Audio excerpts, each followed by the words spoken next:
August 5, 2014, Osaka Prefectural Police, specifically the Economic Crimes Unit, executed a search warrant at Square Enix's headquarters in Shinjuku, Tokyo. A criminal copyright case, and the work under investigation wasn't a product launch or a game leak.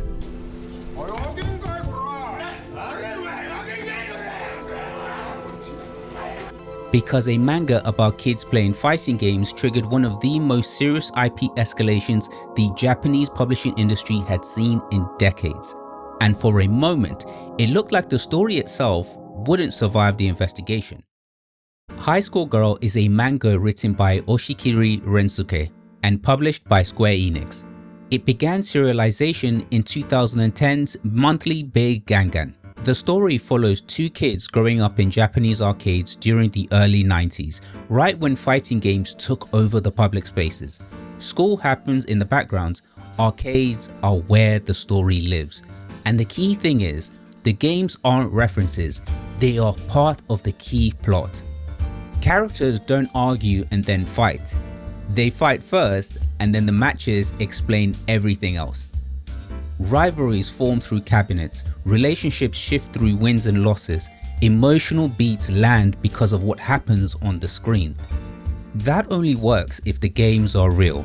High School Girl expects the reader to already understand why a matchup is bad, why a dropped combo matters, and why a loss stings. When a character wins, it's because they read correctly. When they lose, it's because they didn't. A fake fighting game just couldn't carry that. The logic collapses immediately, and anyone who grew up in arcades would feel the lie. So the manga used real games, Street Fighter 2, King of Fighters, Samurai Spirits. Real cabinets, real characters, real situations pulled straight from arcade floors. Authenticity wasn't a decoration, it was structural to the story itself. Square Enix treated it that way too. They didn't hide the games or blur them out. High School Girl became popular because it felt exact. It trusted the audience, it didn't translate arcade culture for outsiders, it spoke in its native language that we could all understand. And that precision made the series work. In Japan, using someone else's work in print is binary.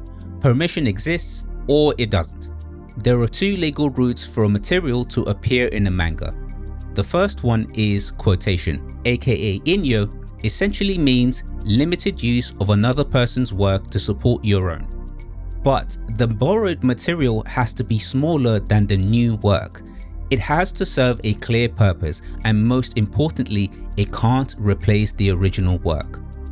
As you can imagine, the quotation method would work a lot better and easier with text, but is a lot more difficult when you're trying to quote somebody's work with images. The issue is, once you draw a character clearly enough to be recognized, you are no longer quoting an idea, you're reproducing protected art. And that's where quotation stops helping you. The second route is licensing. Licensing is simple. You ask the right holder for permission. If they agree, great, you publish. If they refuse, you remove it or you change it. High School Girl relied on licensing. Square Enix knew realism carried legal risk, so they went out and sought permission from several game companies whose IP appeared in the manga. Capcom approved their use, Sega approved their use, Bandai Namco approved their use. These were formal approvals, lawyers were involved. It's the clearest sign that they understood the rules. Fame doesn't protect you, good intent doesn't protect you, and time doesn't turn unauthorized use into a permission. If a company's characters are reproduced visually and there is no license, the use is unauthorized. And High School Girl didn't use SNK's work once or in passing. It showed SNK games and characters repeatedly, screens, matches, recognizable designs. At that scale, the risk is straightforward. Without a license, it becomes exposure. Most copyright disputes start with the drawings, but this one started with a line of text at the back of the book. In Japanese tankobon volumes, publishers often include a credit section. It lists the companies whose materials appear in the work. Next to each name, you'll see a copyright mark. High School Girl did that. Capcom was listed. Sega was listed. Bandai Namco was listed. SNK Playmore was listed too, with a copyright mark beside the name. To normal readers, this looks harmless, but in the publishing culture, it signals clearance and it reads like this was approved work. As you can imagine, SNK were furious and their position was simple: no permission existed. So the credit line didn't protect Square Enix, it actually sharpened the allegation. It suggests awareness. It suggests the publisher knew the material belonged to someone else and they shipped it anyway. Not only did you not seek permission to use our materials, but you also took the absolute piss in pretending like it was real and that you actually had permission publicly while selling the materials, making money. Oof. That turns that credit line into the ultimate piece of evidence, because it looks like the publisher presented SNK's involvement as cleared while continuing to sell the series. From SNK's side, this isn't a reference.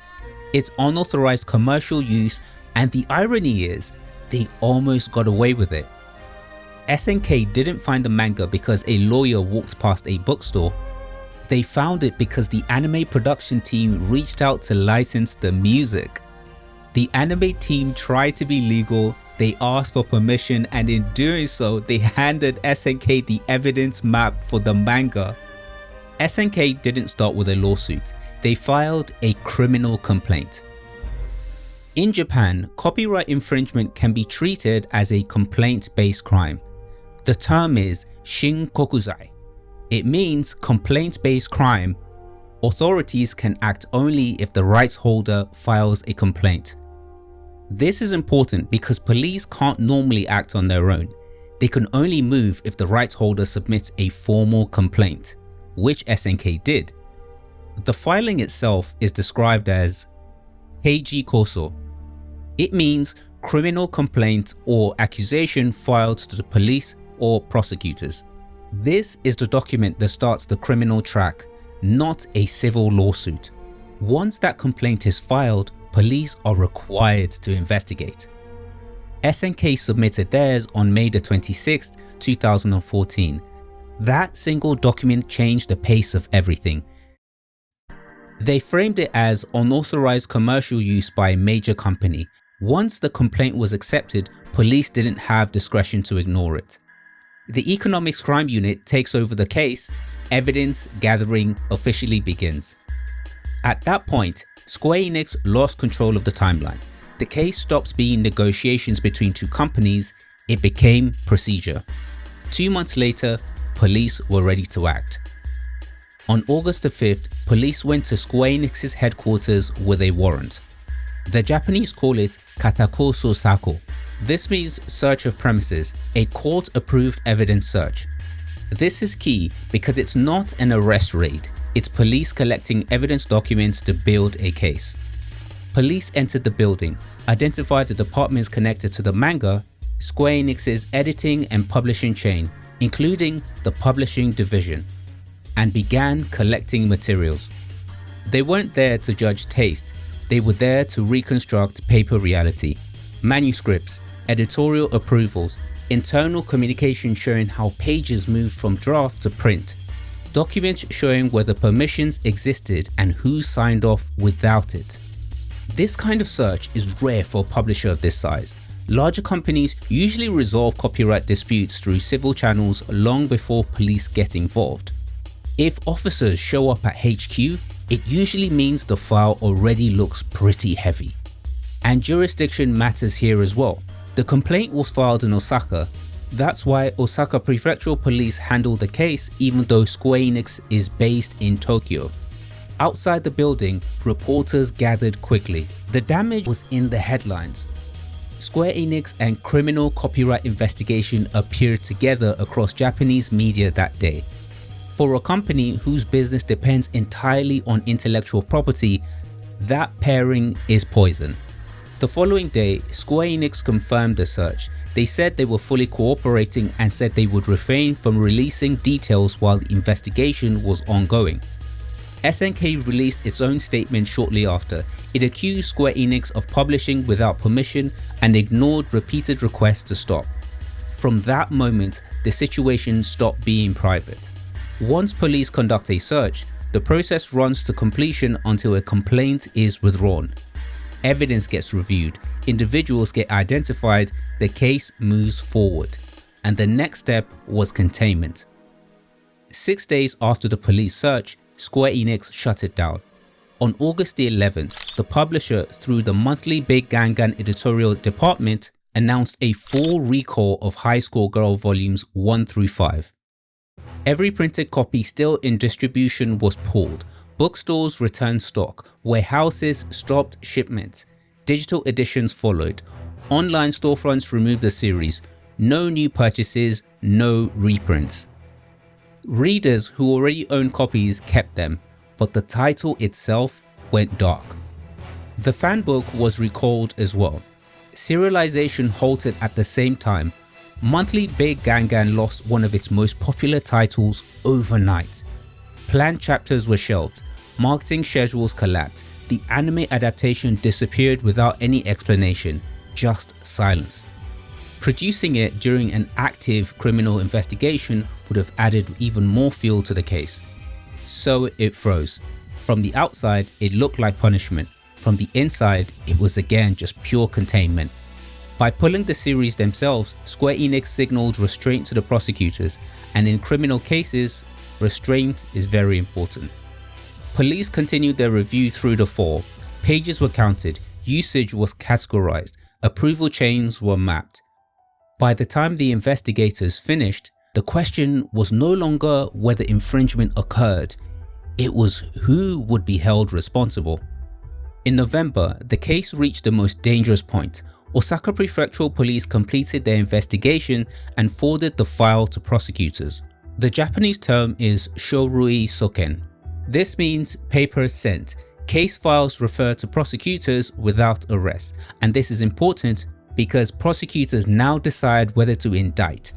It's a serious escalation even without handcuffs. From that moment on, the case is no longer hypothetical. Police named 16 individuals. 15 worked inside Square Enix's editing and publishing chain, including unnamed editors and at least one unnamed executive.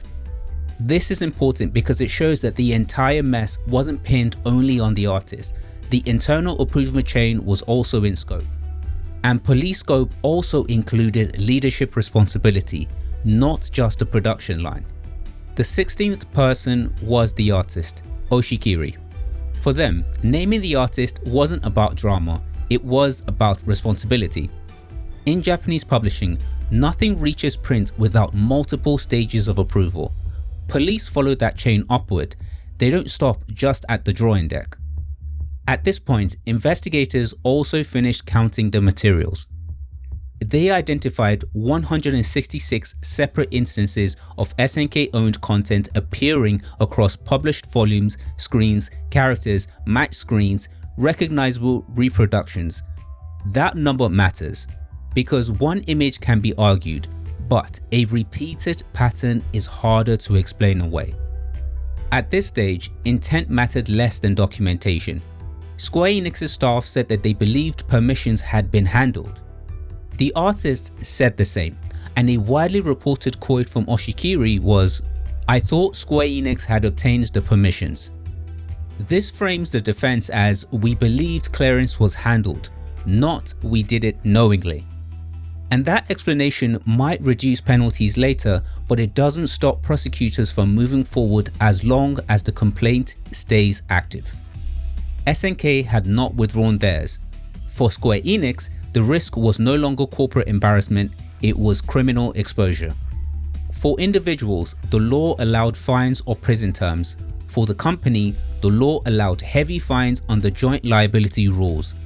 Most cases end quietly, some don't. Once prosecutors receive a referral, time works against everyone involved, so Square Enix moved first, and they went on the offense. Up to this point, it had mostly been risk and procedure. But this is where the numbers show up. Japanese copyright law sets clear maximum penalties. They're rarely imposed at the top ceiling, but they define the negotiating reality. For individuals involved in infringement, the law allows up to 10 years in prison, a fine of up to 10 million yen, or both. For corporations, joint liability applies. The Japanese term is ryobatsu kite. This means dual punishment provision. Both the individual and the company can be penalized.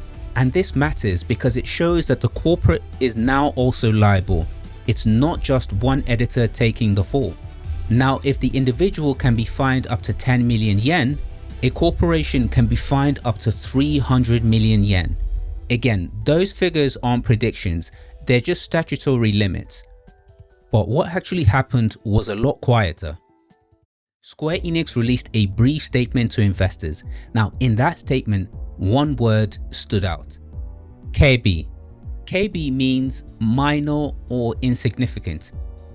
They were essentially saying to their investors that the impact of the case on the company's earnings were minor. This is crazy because in investor language, that typically means that there is no material hit to earnings, no extraordinarily loss big enough to require special disclosure, and it supported what didn't appear in their filings. In the filings, there was no litigation reserve set aside. They didn't have to put any money for the case. The Japanese term for this is sousho hikitokin. That means litigation reserve / provision. And it's important because if a big payout was expected, you'd often see a special reserve in the company's earnings. None of that appeared in the relevant financial statements. There was no extraordinary loss recorded. So the filings point to two things. First, no massive cash settlement. If money moved at scale, it usually surfaces. Second, the real costs were operational. Recalling printed books, halting sales, freezing a planned anime, pulling marketing spend, losing months of serialization. Those losses don't always hit one clean line item. They spread across multiple departments and get absorbed. And that absorption is exactly how Square Enix could call the earnings impact minor, while still taking the case seriously enough to shut the series down. The true threat was the cost if the case reached court. That threat shaped every decision from that point forward. Square Enix didn't wait for prosecutors to decide.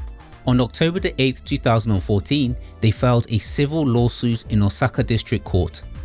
This would mean that a civil track would now be running alongside the criminal track.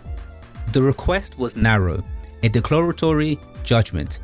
They wanted the court to state that high school girls did not infringe SNK's copyright. It was a strategic move aimed at weakening the criminal track. Square Enix wording in the reporting was that it filed to confirm that there was no fact of infringement as the defendant claims. If a civil court rules that there was no infringement, the criminal case would lose oxygen. Prosecutors rarely proceed when a court has already blessed the conduct at issue. SNK answered 5 months later. In March of 2015, SNK filed its own civil lawsuit, an injunction claim described as request for an injunction to stop copyright infringement. They were seeking to stop publication and sales. This is crazy because there were now 3 separate law tracks running at the same time. Number 1, a criminal complaint. Number 2, a civil suit claiming no infringement. Number 3, a civil suit demanding a ban. None of them would move quickly. Civil cases crawl, criminal cases grind to a halt. But then something crazy happened. SNK came under new majority control in early 2015. The new owners weren't just investors. It was a Chinese investment firm called Lido Millennium. They didn't care about a grudge match. They wanted to build a Marvel-style universe with SNK characters. And you can't build a multimedia empire while you're trying to send your biggest potential partner to jail. By that point, The message had landed. The manga was gone, the anime was frozen, the industry was watching. Dragging the fight into court risked turning leverage into precedence, and precedence locks rules in place. Neither side wanted that, so in late August of 2015, the cases ended quietly. Between August the 24th and 26th, Square Enix and SNK Playmore reached a global settlement. The wording is key. SNK Playmore withdraws the criminal complaint stated above. And that's vital because once this happens, it kills the criminal case's foundation. Joint statements would also be released. Both our company and SNK Playmore withdraw the civil lawsuits. At this point, both sides exit court without a precedence-setting ruling. Square Enix was allowed to resume publication and sales. No damages were disclosed, no admissions were made. The moment the complaint was withdrawn, the criminal case died. Prosecutors closed the file. The threat evaporated. High School Girl existed again. They even rebranded the collected volumes. They stamped them with one word: continue. Just like the arcade, but it didn't come back unchanged. It evolved. A mandatory update for a game that had been pulled from shelves. First, there was the visual overhaul. Rensuke Oshikiri went back to the drawing board, literally. He redrew dozens of panels in the early chapters, bringing the characters on model with the more polished style of the later years. The backgrounds were sharpened, the scan lines on the arcade monitors were made even more vivid. The 90s atmosphere wasn't just remembered, it was remastered in high definition. Then came the loot. Every single volume of the new Continue edition arrived with a gift. 16 brand new pages per book. These weren't just filler, they were lost levels. New stories and quiet character beats between Haruo and Akira that the original, frantic run never had the breathing room to explore. But the most significant change, it wasn't the art and it wasn't the extras, it was the final boss. The 2014 raid almost killed the story on a permanent cliffhanger. It nearly left Haruo and Akira frozen in time, their story unfinished. But because they chose to continue, Oshikiri was finally allowed to write the true finale. The legal tragedy didn't just save the series, it made it whole. This is a fascinating story because the ages of the characters in the story and the era in arcade culture almost line up exactly with when I was that age growing up playing in arcades. I wasn't in Japan in the 90s, but I was in a different country, in different arcades, learning the same way everyone did back then, just like Haruo and Akira. That's the environment High School Girl is capturing. The games aren't decoration, they're how the story moves. Wins and losses change relationships because they happen in the manga the same way that they happened to us. Different country, same era, same rules. That's why this didn't feel like nostalgia to me. It felt like recognition, and that accuracy is the whole point of this case. When a story depends on real games working the way they actually work, everything has to be exact. Every character, every screen. At that point, copyright stops being theoretical, it becomes operational. And that's what the SNK case showed. Permission isn't assumed, credits don't replace licenses, and once a criminal complaint is filed in Japan, control leaves the publisher's hands. Square Enix pulled the books to limit their exposure. They froze the anime to avoid escalation. And the series survived because both sides chose to end the battle quietly. High School Girl almost disappeared because it told the truth too precisely, and that's the cost.